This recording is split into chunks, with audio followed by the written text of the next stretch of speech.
Hello, I'm Anne Minicozzi. I'm the owner, founder, and event facilitator of the community breakfast of the Mainline Undoing Racism Day. And I'm here today with Diana Robertson, who is the president of the Mainline Branch of the NAACP. And we're going to talk for a little bit about everything about the NAACP as much as we can. Okay. So if you can describe how the organization got started, and then we'll go into more specifics, what happens locally, what happens nationally, how other people can get involved. Okay, sure. Well, first of all, thank you for having me, Anne. Glad to. And in regard to the NAACP, nationally, I'll start with nationally because it began in 1909, incorporated in New York, actually. And right now, the home base is in Maryland, and Baltimore, Maryland area. And the NAACP was always founded by W.B. Du Bois and some others in regard to civil rights. Mm-hmm. At that particular time, the main, among other issues, but one of the components was dealing with the lynching and really trying to impact lynching laws, so Mm-hmm. that would not still be an issue. And from that, looking at all areas of civil rights. So if you're talking 1909, we all know that there were a lot of laws that took place after the fact throughout the years that this year, for example, it was the 64th anniversary of Brown versus Board of Education, right. And that was in 1954. And one of the main individuals who really helped with NAACP to initiate that case, Linda Brown, actually passed away this year. And right. So we talked about that from that perspective a little bit more. But there in the areas of education, housing, we had the Civil Rights Act of '64, and then there were other amendments to the Civil Rights Act. But NAACP has, in those years, the years of this, let's say 50s and 60s in particular, was able to help facilitate laws which changed the whole trajectory of how we saw civil rights. But noting that even with the changes in law, you can't always change people's thoughts and their minds and their hearts. And so therefore, in 2018, we are still fighting some of these same issues. The only difference is, at least now we have the laws to help back right. us up in certain areas. But so I would say now, the NAACP basically locally, with the Mainline Branch and other branches, locally function as a result of through committees. Okay. So we have committees that deal with, we have an education, we have housing, we have economic development, political action, and there are at least 17 committees altogether. And they all meet separately? Right. So we come together usually monthly on to discuss the different focuses, but the committees will meet separately. So the committees meet before that meeting, and they're working on particular issues. So, for example, right now locally there have been, it seems to be a resurge of complaints dealing with education. Okay. So within, and I do want to say that the Mainline Branch has within its jurisdiction 6 townships. Yeah, can you say the Yeah, so we have townships? Lower Marion Township, Upper Marion, Radnor Township, Haverford, Great Valley, and Tredyffrin East Town. Okay. Okay? So that's a pretty large That's a large area, area a to cover. large area.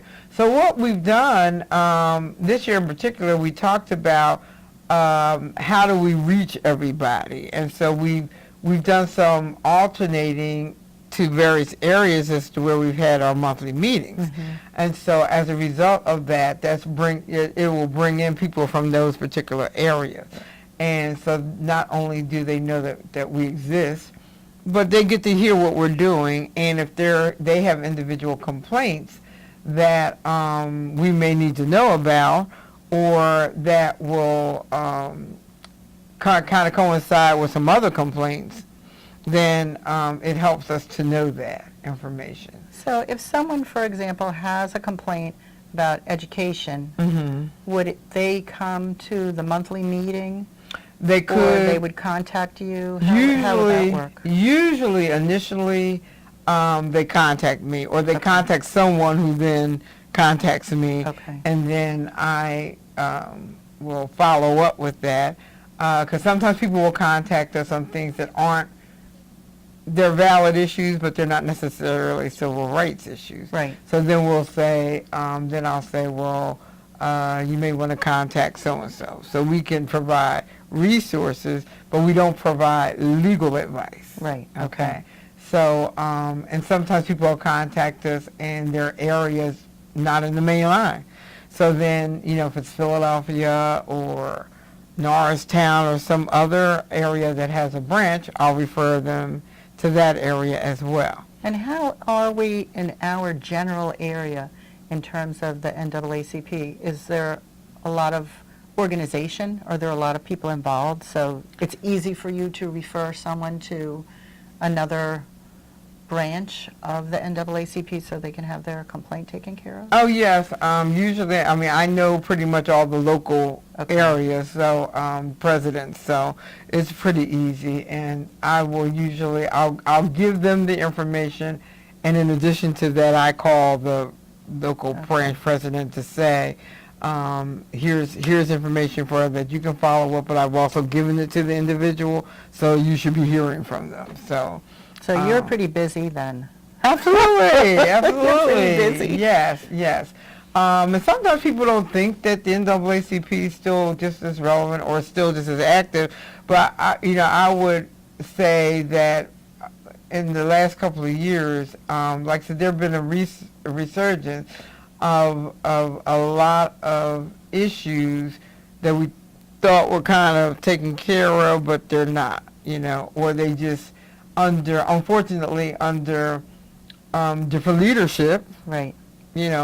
Things can be, and the philosophy of those leaders, things can kind of go through smoothly, or they can actually be times when things seem to kind of reverse, right? And so, and I think in general, unfortunately, politically, that has added to that. And so, what we say to people, we are nonpartisan, so, right.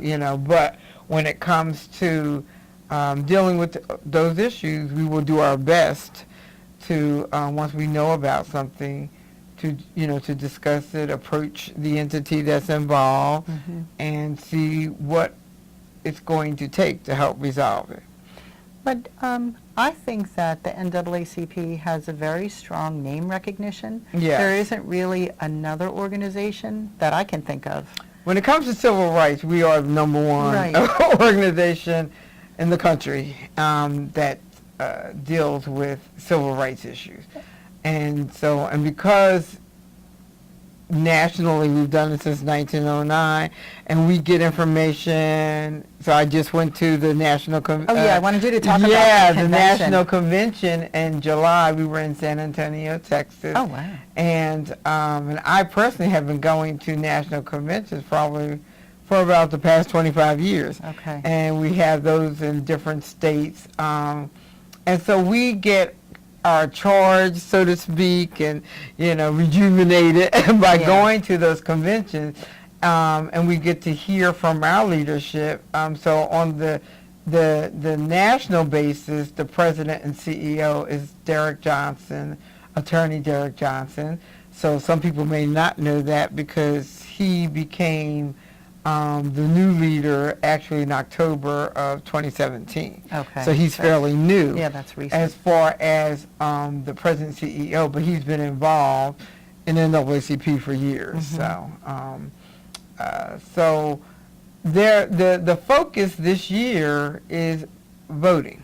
Okay. I was going to ask if there was Voting. a national issue Yeah. that everyone will try to make a priority, even though everybody has local issues Right. going on. So it's voting this time. Voting, yes. The theme was don't hate, vote.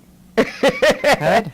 And so, and from that perspective, we know that voting deals with a lot of aspects from the local through the national. And I think with some complacency and folks, kind of thinking, oh, I believe this will just happen. Well, things don't just happen. That you have to register to vote. So we're dealing with making sure folks are registered to vote, especially our younger adults. So we're going to actually be, school will be starting very soon. We're going to contact the local schools because a lot of the seniors are 18. And so we want to make sure they're registered to vote, and we want to be able to talk about the various issues that are connected to the politicians or those who helped form and make decisions, and for the younger adults in colleges and all of that. So we're going to be out there with the registration. And I believe the deadline, I think, is either October 8th or 9th. But, and then following that is really encouraging folks to get out and vote. Right. So we can't complain about things if we're not willing to get out and vote. Right. Because at least if things don't go our way, the one thing, we still can hold people accountable. Right. Because no matter who is in office, whether it's the local school board, your board of commissioners, these are all elected officials, and we can hold them accountable. As a matter of fact, we should hold them accountable. And even the most local offices, like commissioners and school Yes. board, are very important in the election. Absolutely. Even as local as it is, and it's someone who's your neighbor, you still want to get out there and vote for them. Absolutely. And so, yes. We should change topics and talk about the 2018 Community Breakfast, which Yes. is September 26th, Right. Wednesday, September 26th, from 7:30 until 9:30. Right. We're adding an extra 30 minutes this year because last year there just wasn't time for the questions and answers to Right. be finished. So it'll be a 2-hour event now this year. Right. And we'll try that out and see how that goes. But I have a feeling that's going to give us kind of the elbow room that we wanted Yes. from last year. Yes. And we're going to talk about, two people are going to talk about cultural competencies. So if you could talk correct. about the two experts that we're going to have. Okay, so one of the speakers is Dr. Candace Robertson James, and she is an assistant professor at LaSalle University, and she's also a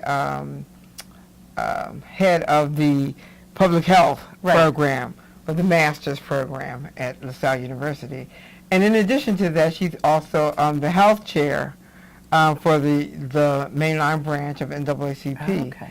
And so she, her area is public health, but she has also done a whole lot of work and cultural competency, and the to the extent of how that impacts not only public health but other areas.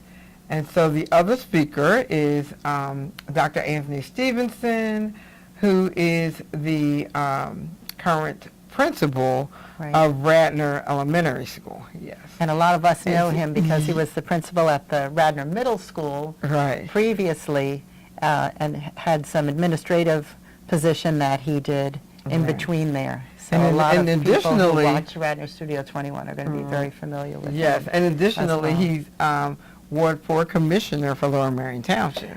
That's wonderful. And is he the fourth ward there? Yes, Okay, yes. the fourth ward in Lower Marion. In Lower Marion Township. Okay. So, and he's done a lot, some extensive work in the area of education on diversity as well. So it should be a very interesting conversation, and they both intend to provide information, but very much engage those in attendance, so that we can talk about how cultural competency we believe is a foundation to dealing with a lot of the issues that seem to be similar, whether it's dealing with the local police department or education or employment areas in general, that if HR departments look at this component as a foundation piece in regard to the application of their policies, and even maybe how some of the policies are written. So that we believe that will resolve a lot of the especially the racial discrimination pieces that we receive a lot of complaints about in the different areas. And so we were talking about implementation, more implementation of cultural competency components. So we thought this would be a great opportunity for those who are coming to really hear what does that mean. And understanding is not a one-time thing. It is actually a process, and it is a philosophy, a way of thought. And so when we begin to understand that piece, then I think as we take kind of one phase at the time of integrating this, then we will have a lot more accomplished as far as dealing with a model that can help us not have so many complaints that are dealing with racial biases. Right.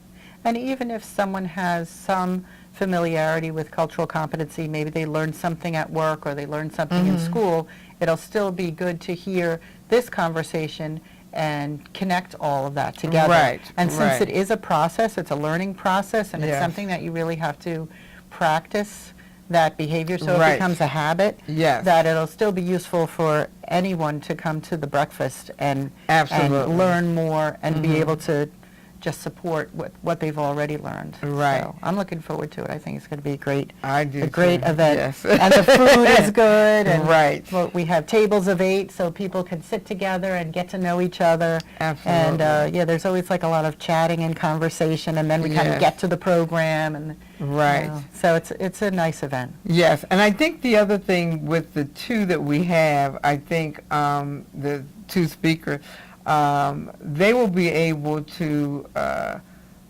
make it, the breakfast, a safe place for people to ask questions, and because of their experiences in dealing with it, they don't have any problem with answering questions. And so I think sometimes what happens in different settings, folks feel intimidated, or you say certain words and they don't know how to respond. But when you have folks who actually deal with this all the time and they're used to that, I think it will help make it a safe place for people to ask the questions they really want to ask. And also, even if someone has a provocative question that they want to ask and maybe push the envelope a little bit, I think that we can manage that as well. So what I'm learning now is safe space moves into brave space, so that you try to talk a little bit further and be understanding with each other, and then we start to grow in our relationships with each other more, and in our knowledge about each other. So and there's room for that too. And I think when we start to hear each other, You know, so we also have to be able to listen and really to hear. Because what's interesting with some of the conversations we've had with individuals, you know, there are some folks who are really surprised, like, oh, this this goes on, this is happening. Well, yeah. Yeah. But, you know, so to be able to listen, hear, and then say, all right, how can we improve this situation? How Right. can we understand that some things, if it's been going on for years and years and years, obviously it takes time Yeah. to make the full change, but you have to begin somewhere. Yep. And I think Mhm. even attending the breakfast, at least for me, I mull things over Mhm. after the breakfast. Okay. And it kind of sinks in and you reflect on it and everything. So it is, and I guess that's because it's a learning process. Right, it So, absolutely is. yeah. Yeah. And maybe we, you know, are able to end it by saying, how do individuals or attendees think there should be a follow-up? Mhm. So maybe that might be one of the questions Yep. at the end, you know. Yep. So, Yep. So we shall see. So Wednesday, September 26th, from 7:30 to 9:30 in the Villanova room at Villanova University. And if you need a registration form, you can email me at Anne Minicozzi, ann.minicozzi@villanova.edu, and I'll get that sent out to you. And I think we have finished our conversation Yes. once again this time. So thank you very much. Thank you. And I look forward to September 26th and how that's do all going to too. turn out. And you'll see us again on Radnor Studio 21 as well. We're talking about having continuing conversations Mhm. and bringing in other people from our steering committee. Absolutely. So we'll be back. Thank you very much. Thanks for watching Radnor Studio 21.